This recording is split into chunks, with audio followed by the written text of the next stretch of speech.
আজকে আমরা কথা বলবো কনফিডেন্স ইন্টারভাল নিয়ে। অ্যান্ড কনফিডেন্স ইন্টারভাল অনেক ভেরি ইম্পর্ট্যান্ট একটা কনসেপ্ট আমাদের স্ট্যাটিস্টিক্যাল অ্যানালাইসিসের মধ্যে। এখন আমরা জানি যে দুইটা জিনিস আছে, সেটা হচ্ছে কি পপুলেশন এবং স্যাম্পল। ঠিক আছে, তো পপুলেশন থেকে আমরা যদি মিন বা মিন অথবা স্ট্যান্ডার্ড ডেভিয়েশন অথবা ভ্যারিয়েন্স যদি পাই, তাহলে ওইগুলাকে কি বলা হয়? ওগুলাকে বলা হয় প্যারামিটার্স। অ্যান্ড স্যাম্পল থেকে আমরা যে মিন কিংবা স্ট্যান্ডার্ড ডেভিয়েশন বা ভ্যারিয়েন্সটা পাই, ওগুলাকে বলা হয় স্ট্যাটিস্টিক।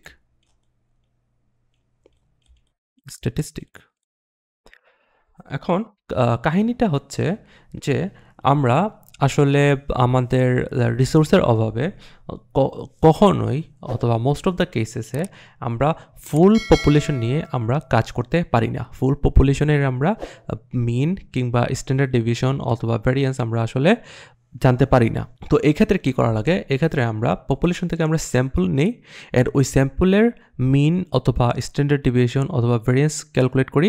অ্যান্ড ওই mean standard deviation and variance calculate করে আমরা পপুলেশনের উপর ইনফার করি বা পপুলেশনের মিন স্ট্যান্ডার্ড ডেভিয়েশন অথবা ভ্যারিয়েন্সটা আমরা এস্টিমেট করি। তো এটাকে বলা হয় প্যারামিটার এস্টিমেট করি। ঠিক আছে, তো সাপোজ আপনি ধরেন যে আপনি চান যে এইবার বিপিএলে যারা যারা খেলতেছে অল বিপিএল প্লেয়ার্স তাদের অ্যাভারেজ হাইট আপনি জানতে চাচ্ছেন। All BPL players average height আপনি জানতে চাচ্ছেন। তো এটা হচ্ছে কি আপনার অবজেক্টিভ। তো এখন অল বিপিএল প্লেয়ার্স এইটা হচ্ছে গিয়ে পপুলেশন। অ্যান্ড এইটা আসলে একটা এজেন্সির করা অনেক কষ্টসাধ্য। সাপোজ এজেন্সির অনেক লিমিটেশন থাকতে পারে, যেমন তার টাকা পয়সার অভাব থাকতে পারে, আবার তার ম্যান পাওয়ারের অভাব থাকতে পারে সব বিপিএল প্লেয়ারের মানে হাইটের সার্ভে করার জন্য। তো এক্ষেত্রে কী করা যায়? এক্ষেত্রে সবচেয়ে ইজিয়েস্ট সলিউশন হচ্ছে গিয়ে যে একটা স্যাম্পল অফ বিপিএল প্লেয়ার্স নিয়ে কাজ করা। তো ধরেন অল বিপিএল প্লেয়ার্স হচ্ছে গিয়ে লাইক 500 বিপিএল প্লেয়ার্স, কিন্তু আমি একটা স্যাম্পল নিয়ে কাজ করি। ধরেন 50 বিপিএল প্লেয়ার্সের আমি সার্ভে নিলাম, অ্যান্ড সার্ভে থেকে আমি 50 বিপিএল প্লেয়ার্সের অ্যাভারেজ হাইটটা আমি ক্যালকুলেট করলাম। ঠিক আছে, তো এই যে অ্যাভারেজ হাইট, তো এটা হচ্ছে গিয়ে স্যাম্পলের অ্যাভারেজ হাইট, অ্যান্ড এটাকে বলা হয় স্ট্যাটিস্টিক। এখন আমাকে বলা হইতেছে, এখন আমি আমার অবজেক্টিভ হইতেছে কি এই যে মানে স্ট্যাটিস্টিক বা স্যাম্পলের অ্যাভারেজ হাইট, তো এটা দিয়ে আমি আসলে কিভাবে আমার পপুলেশনের হাইটের এস্টিমেট করব। অর্থাৎ পপুলেশন থেকে আমি যদি অ্যাভারেজ হাইটটা পাই, ওটাকে ডিনোট করা হয় মিউ দিয়ে, অ্যান্ড এটাকে বলা হয় প্যারামিটার। মিউ হচ্ছে কি একটা প্যারামিটার। ঠিক আছে, আর স্যাম্পল থেকে আমি যে অ্যাভারেজ হাইটটা পাই, তো ওটাকে বলা হয় এক্স বার।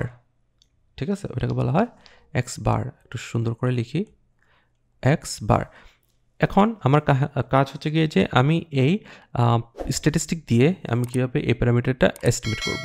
তো এই ধরনের কেসে কনফিডেন্স ইন্টারভাল অনেক হেল্প করে। তো কনফিডেন্স ইন্টারভাল সবসময় একটা পার্সেন্টেজ টাইপের হয়, যেমন ইন জেনারেল এটা 95% কনফিডেন্স ইন্টারভাল হয়। ঠিক আছে, এর মানে কি? এর মানে 95% কনফিডেন্স ইন্টারভাল মানে হইতেছে গিয়ে একটা রেঞ্জ এখান থেকে আমরা পাবো, এন্ড আমরা বলতে পারবো যে একটা রেঞ্জ আমরা এখান থেকে পাবো, দেন আমরা বলতে পারবো যে আমার অরিজিনাল হাইটটা অর্থাৎ পপুলেশনের অ্যাভারেজ হাইটটা এই রেঞ্জের মধ্যে কোন একটা নাম্বার হবে, অ্যান্ড সেটা আমরা বলতে পারতেছি 95% কনফিডেন্স সহকারে। ঠিক আছে, এখন এই কনফিডেন্স ইন্টারভাল আসলে ডিফারেন্ট ডিস্ট্রিবিউশনের জন্য কনফিডেন্স ইন্টারভাল ক্যালকুলেট করার ফর্মুলাটাও ডিফারেন্ট হয়। সাপোজ আমাদের এই যে হাইটটা, এই যে 50 হাইট আমরা যে ক্যালকুলেট করছি, তো এইটা নর্মাল ডিস্ট্রিবিউশন ফলো করতেছে। ঠিক আছে, সাপোজ এটা কি ফলো করতেছে? এটা ফলো করতেছে নর্মাল ডিস্ট্রিবিউশন। তাহলে ফর্মুলাটা কিছুটা এরকম হয়, তো x bar plus or minus, তো প্লাস হইতেছে গিয়ে আপার লিমিটের জন্য অ্যান্ড মাইনাসটা হইতেছে গিয়ে যে লোয়ার লিমিটের জন্য। তো এখানে লিমিট কেন আসতেছে, কারণ আমরা আসলে এখান থেকে ইন্টারভাল মানে আমরা একটা রেঞ্জ পাবো। তো ওই রেঞ্জের মধ্যে আসলে আমাদের অরিজিনাল মানে আমাদের পপুলেশনের অ্যাভারেজমেন্টটা আসলে পড়তে পারে, এটা আমরা 95% কনফিডেন্স সহকারে আমরা বলতে পারতেছি।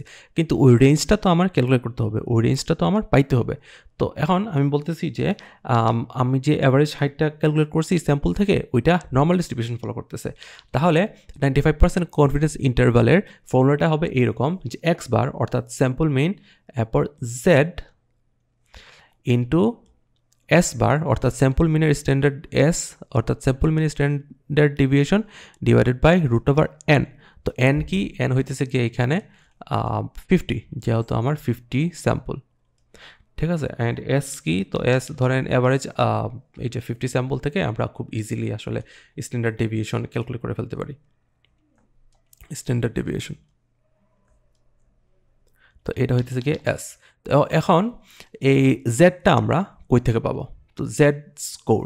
তো একটা জিনিস খুব ইম্পর্টেন্ট, এটা মাথায় রাখবেন যে জেড স্কোর প্রত্যেকটা প্রবাবিলিটির জন্য আলাদা আলাদা জেড স্কোর ফিক্সড আছে অলরেডি।